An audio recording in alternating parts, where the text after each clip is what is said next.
Paris Olympics లో భారత్ తొలి పతకం సాధించింది. యువ షూటర్ మనుభాకర్ 10 మీటర్ల ఎయిర్ పిస్టోల్లో కాంస్య పతకం సాధించింది.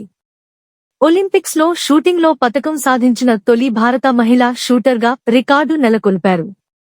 షూటింగ్ విభాగంలో 12 సంవత్సరాల తరువాత పతకం రావడంతో యావత్ భారతదేశం సంబరాలు జరుపుకుంటున్నారు. మనుభాకర్ గురించి కొన్ని ఆసక్తికర విషయాలు తెలుసుకుందాం.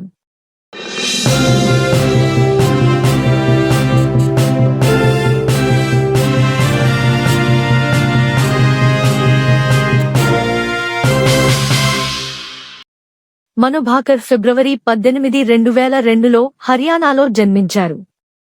మనుభాకర్ కు చిన్నప్పటి నుండి ఆటల మీద ఆసక్తి ఎక్కువ. కేవలం షూటింగ్ లోనే కాకుండా ఆమె swimming, athletics, boxing, martial arts తదితర ఆటలపై మంచి పట్టు ఉంది.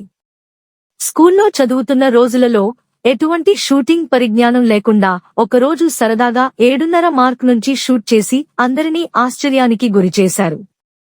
మనుభాకర్ కు షూటింగ్ పై ఉన్న ఆసక్తిని గమనించిన ఆమె తండ్రి షూటింగ్ శిక్షణకు కావలసినవి అన్ని కొనిచ్చి ప్రోత్సహించారు. మనుభాకర్ ఏషియన్ జూనియర్ ఛాంపియన్షిప్ లో 10 మీటర్ల ఎయిర్ పిస్తోల్ కాంపిటీషన్లో తన మొదటి పతకం సాధించి అందరి దృష్టిని ఆకర్షించారు.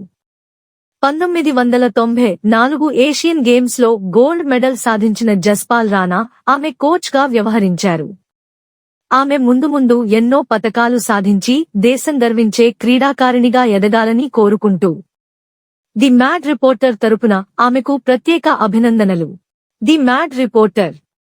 వి work for ground reality and genuinity. మరిన్ని వీడియోల కొరకు the mad reporter YouTube channel subscribe చేసుకోండి.